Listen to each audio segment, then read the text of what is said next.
Ние ще направим експеримент с ананас, как ще повлияе на кръвната ми захар.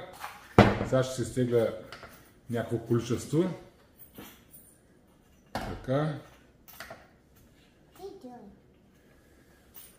Сега ще се сложа... Ще ядем ананаса, те? You wanna eat it? Yeah. Окей, дай си чинията.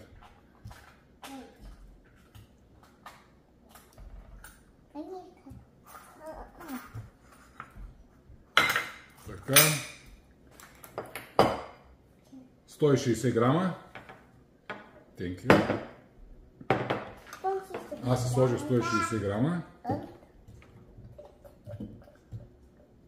Айде, махай ги тези бутуци. Ето. Измерванията ги правя с този CGM, който е вързан към телефона ми. Така, сега ще хапна 160 грама ананас и по-късно ще се включа да ви покажа какъв е резултатът.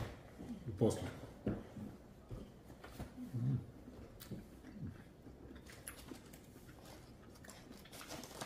Много е вкусен.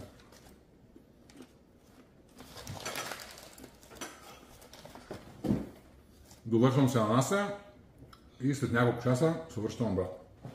Така, след като вчера хапнах 160 грама ананас, да видим как ми се отрази на кръвната захар. Замерването ги правя с този CGM.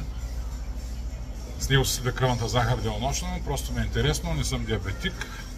Тук можем да видим, че кръвната ми захар от 5,6 се повиши до 7,7, малко над 2 милимола. Не е много, мислех, че е доста повече за ананаса, но така не че го хапвам от време на време само, и което не мисля, че е проблем за мен.